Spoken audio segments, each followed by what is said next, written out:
Hey guys, and welcome back to my channel.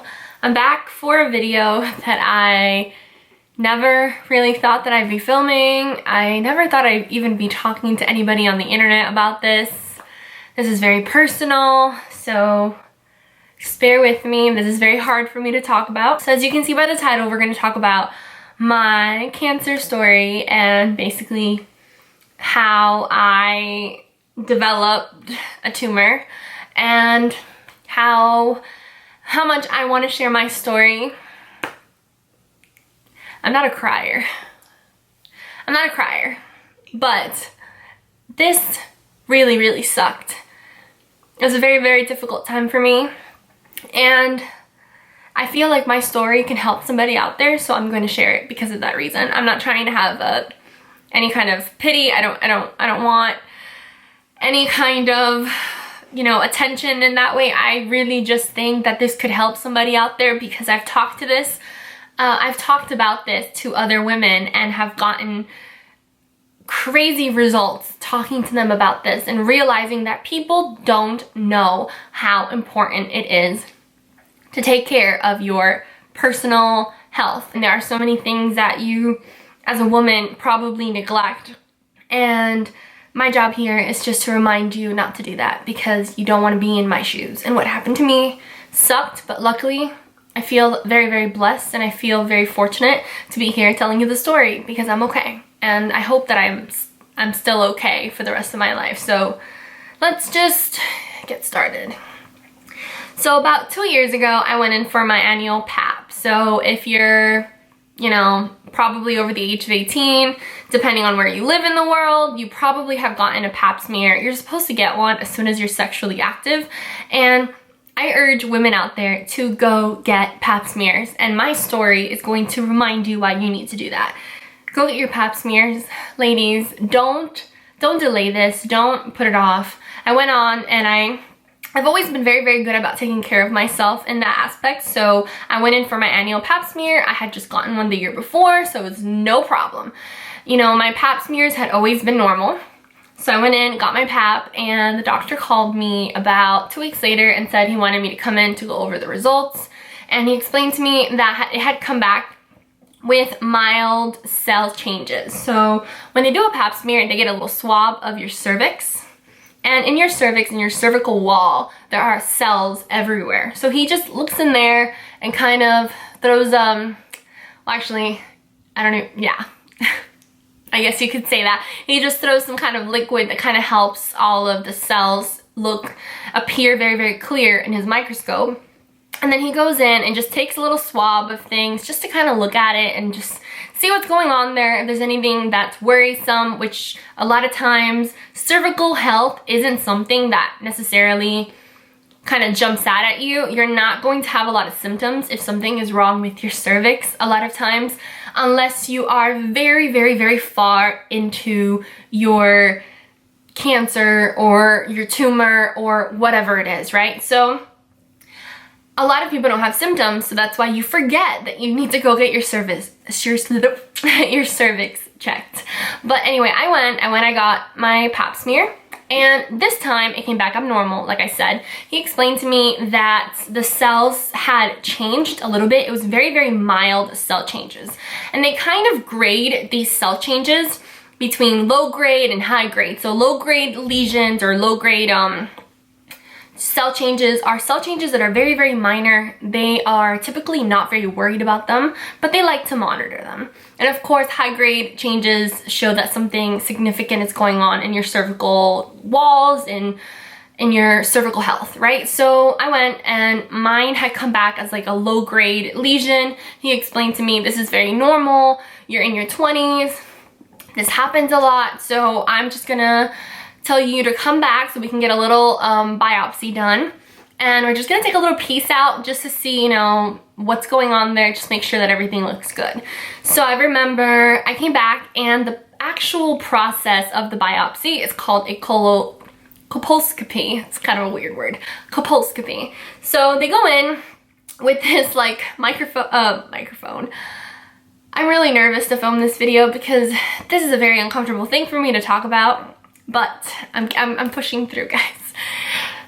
So they go in and they look in with this big microphone and they splash that thing in your vagina that kind of lets everything in there glow. And they're looking for cells that don't look right. And they go in with a little thing to remove them, and there is no anesthesia for this, at least not in the US, so they just do it kind of cold-blooded. And to be honest, the first time I got a biopsy, it was pretty painful. I mean, I'd say it was like a level 7 out of 10 pain scale, so it was pretty painful. I mean, it wasn't anything horrible the first time. We'll get to the later parts, but yeah, first time it wasn't so bad. They took out a little chunk, he sent it to the lab, and he told me, you know, it looks pretty good, yeah, I'm not really that worried, you know, we'll see what the results say. So I left and I came back about 2 weeks later when they called me to come back in to talk about the results. And then this is when the doctor just told me, you know, everything looks really good. You know, the biopsy came back with the same very, very low grade changes. This is nothing to be worried about. And my doctor was really not concerned.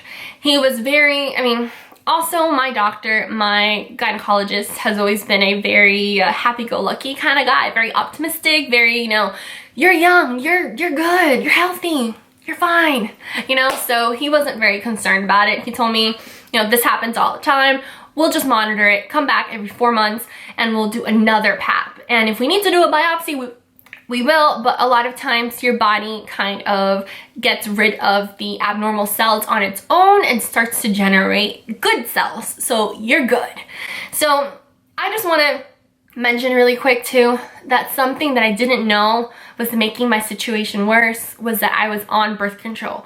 I had been on birth control for like 5 years, and I didn't know that prolonged use of birth control made these cell changes worse. And no, there's not 100% guaranteed physical scientific evidence that this is true, but there is a correlation between prolonged use of birth control or contraceptive pills and the cell changes becoming more and more aggressive.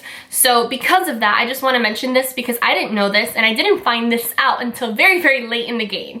So throwing that out there in case any of you are on birth control and have been on birth control for a long time and you're going through something similar, I would advise you to maybe look into getting off the pill. That's what I've done, and anyway. So getting back to the story, so he told me to come back every 4 months and that we would do a follow-up pap smear and just make sure everything looked the same.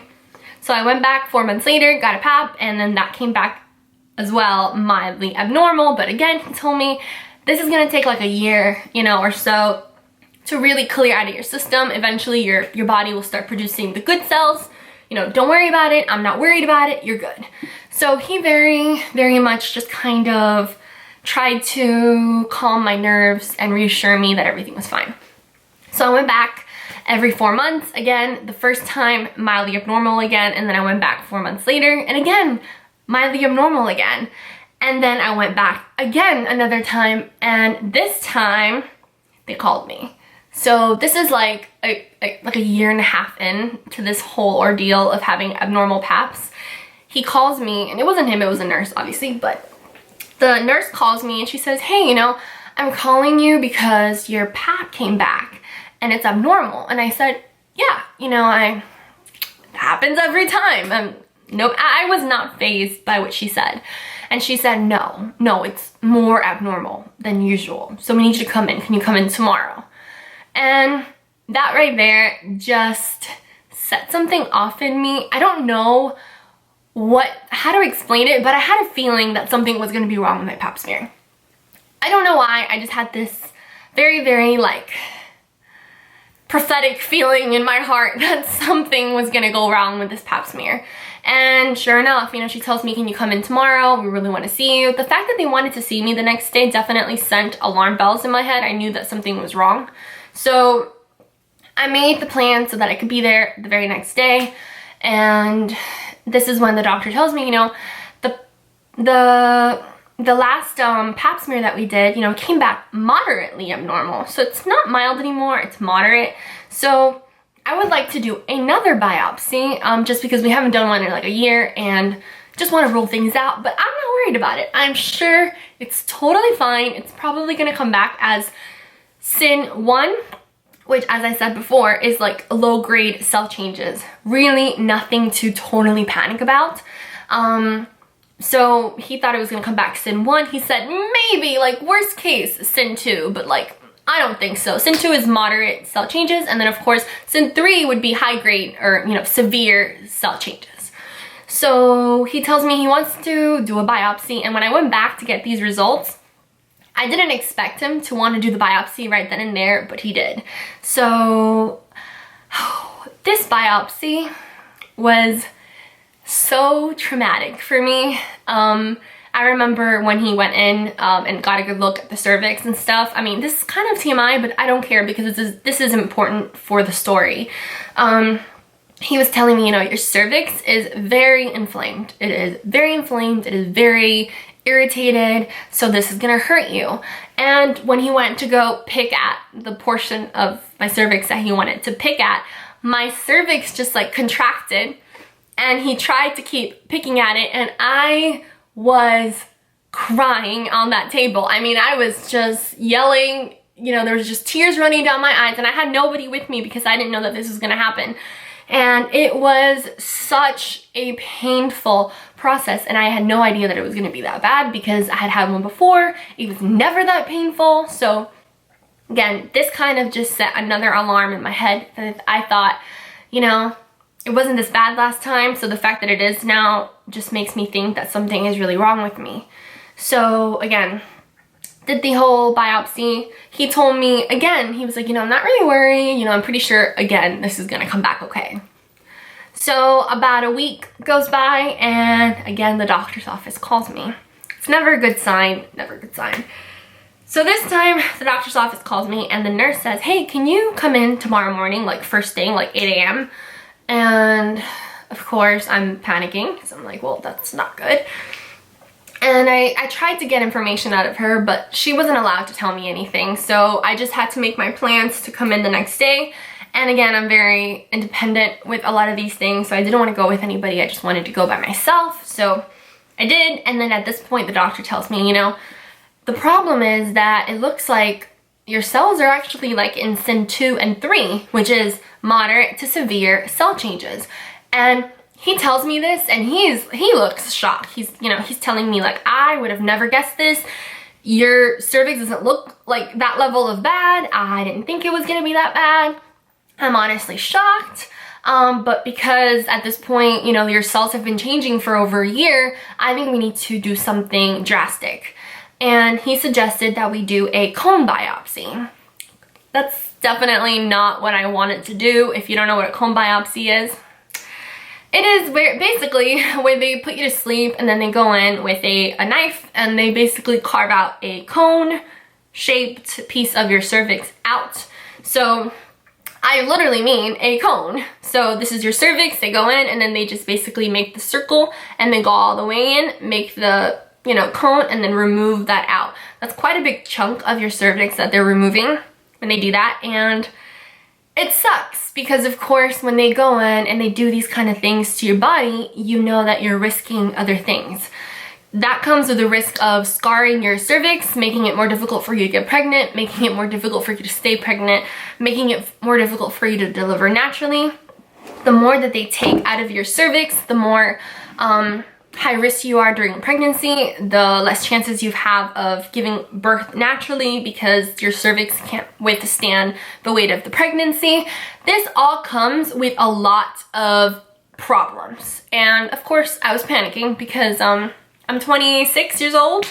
So being a mother is definitely something that was on my to-do list in life. And being told that they need to do this and remove a chunk of your cervix to hopefully figure out what the fuck is going on with your body sucks, right? Because you're like, well, I kind of want my cervix. I don't really want you to go in there and take anything out. Thanks. I'm good. But I had no choice, right? So, of course, the doctor basically explained to me, he's like, I'm thinking that I'm gonna go in there, I'm gonna take out as little as I can. I'm not gonna overdo it in there. And probably what we take out is gonna be moderate to maybe Sin 3 cells, and then that's gonna be awesome because we'll get what we need to get out, and then, you know, that'll help your body heal itself and basically regenerate good cells. So I feel really good about this. And the doctor kept telling me that, you know, I shouldn't worry about the risk of pregnancy or not having a pregnancy in the future and all of these things, because he had done this a million times before. He was so sure that it was gonna go super well and it was gonna be amazing and it was gonna solve all my problems and I was never gonna have to go do another one of these things again. So I booked my surgery, and I remember the day of the surgery, I just had a bad feeling about it, right? So the day before my surgery, I remember talking to my roommate and telling her, I just have a bad feeling about this. Like, I don't know why, I don't feel good about it, you know? So the very next day, I went and had my surgery, and my wonderful boyfriend came with me. He's been such a support system for me. I can't even say enough good things about him.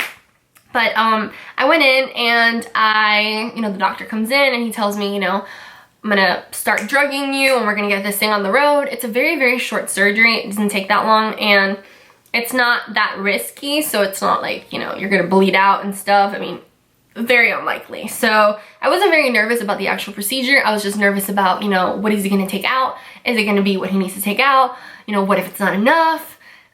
All these things are just running through my mind, right? So we go, get the surgery, I wake up, and I remember I was obviously very, very drugged on my anesthesia still, and the doctor's like rolling with me out, and he tells me, you know, it's done, everything's good, and I feel really good about it. Watch, you're gonna have 100 babies, you're gonna have a perfectly normal life, like I'm not worried, you're gonna be good. So he was giving me all of this really, really positive feedback, making me think, okay, so whatever he took out of there obviously wasn't that bad if he's feeling this good about it. And so what they do is whatever they take out from the biopsy, they obviously send it to the lab to get tested to kind of rule out like exactly what stage you're in, if you're in any stage, or kind of make sure that the margins are clear, meaning that they got everything out. So that was that day, and I went home and I recovered, and I recovered really, really well. I basically just laid for like 2 or 3 days in bed, and then after that I was pretty much on my feet. I couldn't work out or lift anything over 10 pounds or take baths or do certain things for like 2 months after that, but it wasn't a big deal. You know, I was good. And so that was in the end of December, actually. That was 4 days before Christmas is when this happened. So December 21st was my surgery. And then January 2nd, never forget that day. January 2nd, they called me, and it was a nurse. She said, hey, I'm calling you because we got your results back from the biopsy and we want you to come in. Do you think you can come in today? And I said, well, sure. Obviously I'm panicking if you're telling me that you want to see me today. So I told my boss I needed to leave because I had to go and talk to my doctor. My doctor wasn't there, so there was a different doctor that was going to give me the results, because they explained to me that a nurse couldn't give me the results over the phone because they needed to explain it to me, which, again, not the best thing in the world. So my doctor wasn't there. The doctor that was there was a different doctor that I had never seen before, so it was very, very difficult because he had to give me the news. And so he takes me into his office, and then he like gets really close to me, and then he goes, so I don't really know how to say this because we didn't expect this, but they found a tumor in your cervix, and it's like a really rare tumor, and it does have cancer cells in it. And I don't know, I just felt like my world went black, and I couldn't I was thinking so many things, but like I couldn't get them out, you know, like he was right in front of me, and I had all these questions and all these things that I wanted to say, but I was just in shock. So he was just talking, you know, he was like, you know, the good thing is that we caught this early, and it looks like we got a lot of it out in the surgery, which of course is when I reacted and I said, well, what do you mean? You didn't get it all? And he goes, no, the margins aren't clear. Meaning, so the cone that they took out contained the tumor, but part of that tumor, or part of those tumorous cells or cancerous cells, whatever, remained on the outside of the edges. And what he explained to me was, you know, I don't know what's next because you're a very complicated case. We didn't expect you to have a cancerous tumor in your cervix. So the kind of tumor that I had was called an adenocarcinoma, and the stage that it was in CTU. So basically that is when the cells are encapsulated. So the cancer cells have not spread. They have not basically reproduced all that much, but they're all kind of contained in this one area, but they are there. So what he explained to me was that they took out as much as they could. They don't know what's left of it, and now they could no longer help me because I was no longer a gynecology patient. I was a, oh my gosh, I just spaced out, oncologist. I was a OBGYN oncology patient because now I had to see somebody that would specialize in cancer, because clearly everything that they've done up to this point wasn't helping me. And if you're wondering if I was mad at my doctor or the doctor's office in general, I was a little bit. Just because I feel like they really, really neglected me for a long time. But the reason I felt it was so important to tell my story is because I've sat with other women, other girls my age, and talked to them about my problem. And they've told me, oh yeah, I've had abnormal paps for 3 years. Not okay. It's not okay to have an abnormal pap for 3 years. It's not okay. If your doctor tells you that it's okay, bullshit. Go find another doctor. Not okay. I kept being told not to worry. 2 years went by. Don't worry. Don't worry. Don't worry. And all along, I should have been worried because nobody was doing what they had to do. Like, nobody was really that concerned about the fact that this thing had been there for 2 years. So, like I said, doctors are people. They're imperfect people and they make mistakes. And that's what you have to remember. So if you feel like you're not getting the right care somewhere, please go seek another physician, get help somewhere else. Don't stay with that person because you might not be getting the answers that you need, and it could cost you your life. It could cost you your fertility, your reproductive organs. It could cost you so much. And at that point, you know, when I was told that I now had to see an oncologist, I mean, my world just collapsed because I thought, well, I don't know where to go from here. Am I gonna be able to have kids? What are they gonna do? There's a lot of different treatments for what I had. Some doctors are conservative and they wanna go in and they wanna remove as much as they can because they wanna make sure that the cancer is not going to spread. So some doctors recommend a hysterectomy or a partial hysterectomy where they don't remove like the ovaries, but they do remove, you know, the other organs like the cervix and the fallopian tubes, I believe. So there's different types of surgical procedures that they do, or they could maybe want to go back in and do another colon biopsy. So it was very, very overwhelming and I didn't know where I stood. The doctor didn't know where I stood. He was kind of leaving my fate in another doctor's hands who I didn't know. He just said, well, we're gonna have to find you a specialist now. So, all right, you know, and God bless this doctor too, because he could tell that I was dying and he came in and gave me a hug and he tried his best to console me, but it was just very, very difficult in that moment. And again, I was alone, so I didn't go like prepared for this. So I left the doctor and I started looking for a specialist. The specialist that they had suggested to me, I didn't like. I did meet with him, but I didn't feel like he heard me out. I didn't feel like he listened to my concerns or helped me feel comforted or reassured. So I chose not to go with him. I chose to find somebody else. And I found a doctor in the Cleveland Clinic. And I'm gonna put his name below in the bottom bar in case any of you are in Florida or South Florida and are looking for an amazing OBGYN oncologist, because this man is wonderful. And when I went in to go see him, I felt like I was being taken care of. I really did. He made me feel so comfortable. He listened to me. He took a look inside my cervix and kind of told me, we gotta give it a little bit more time for everything to heal from the surgery. But he did explain to me that during the surgery, when my doctor had kind of cut off the end of the cone, he went back in and he burned the edges of where he had worked on.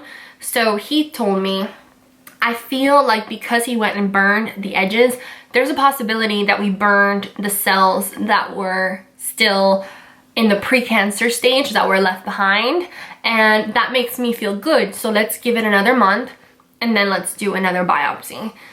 So I went home and I did as much research as I could. I mean, I researched, my boyfriend researched, my friends, my family researched. We all put our heads together because I needed something to help me fight this, right? So I did a lot of research and I found something called AHHC, which is made of mushroom extract. They have it on Amazon. Again, I'm gonna link it down below if you're interested. What AHHC does is it helps regenerate cells, and because the cells that I had were not good cells, I wanted my body to start making good cells. And I knew that my body wasn't cooperating up until that point, so I needed to do something to force it to create these good cells. So I started using the AHHC, and then I also started using something called beta-1,3 GLUCAN. This is something that, again, I found in my research, and what this does is it helps build your immune system so that your body can fight anything. And so I really needed that. I needed something to help my immune system.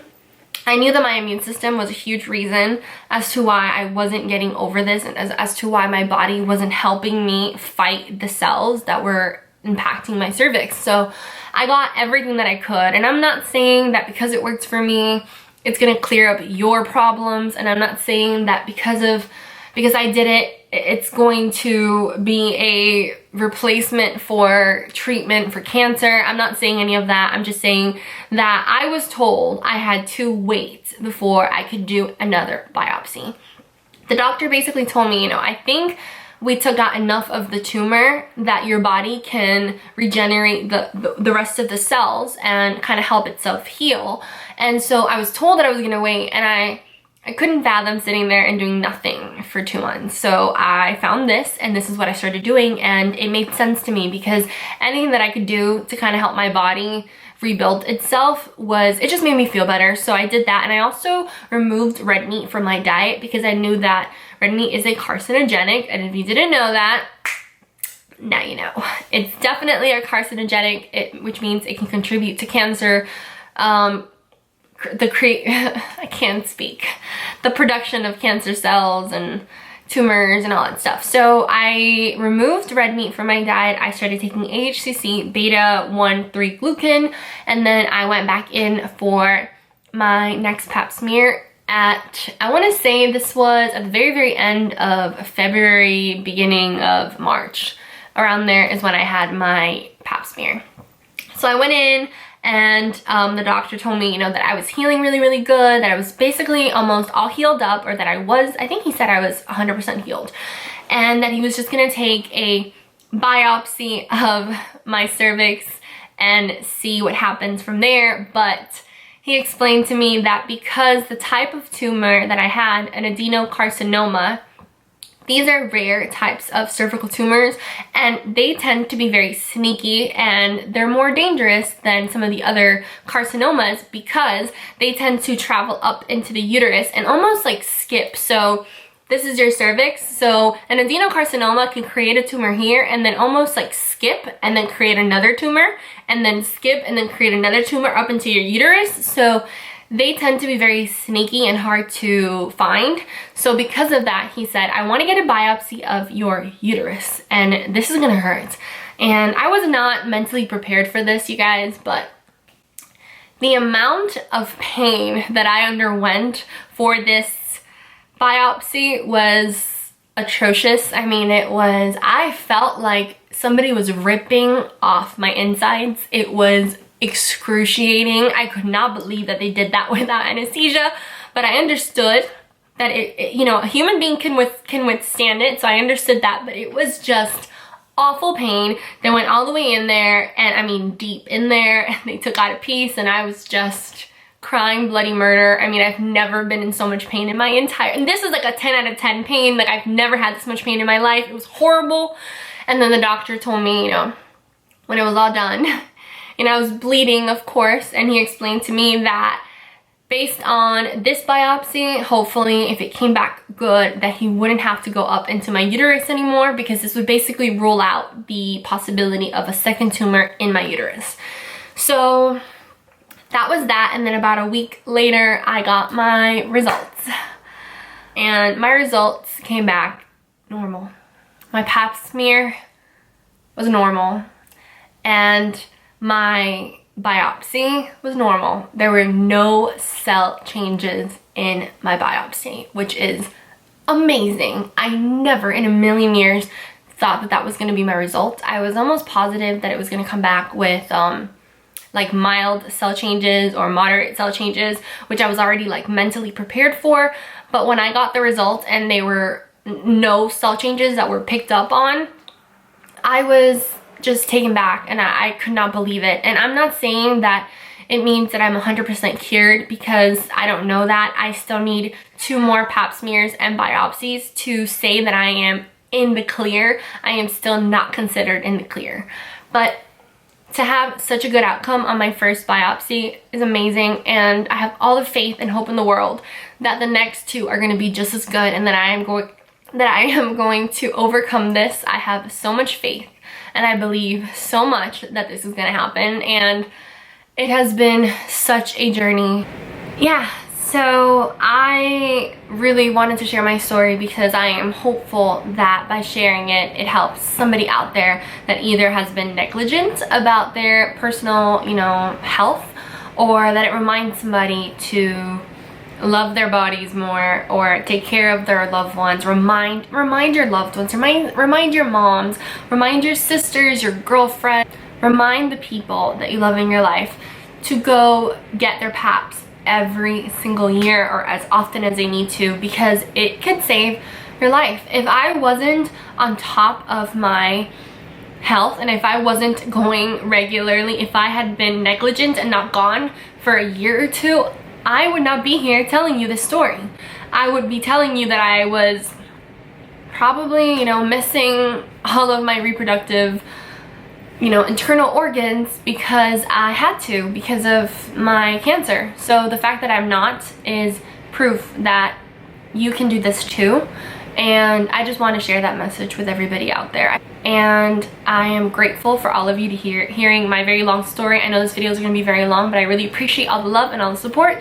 And please share this video with other people, because my hope is that enough people go get their paps, get their wellness checks done, make sure that they're doing okay, make sure that they're being proactive about their health. And if you're going through something similar, please write to me. Do not hesitate. I'm going to leave my personal email in the bottom bar in case you want to shoot me an email and just tell me about what's going on with you. I would love to hear your story. I can definitely relate. I've been there, and I don't want other women to go through what I've been through, because it's been very, very difficult. And this could be prevented, and that's what I want to prevent it for other people. So thank you so much for watching this video, and just for being here for this very long blabber thing that I'm on. I appreciate every one of you so much, and have an amazing rest of your week.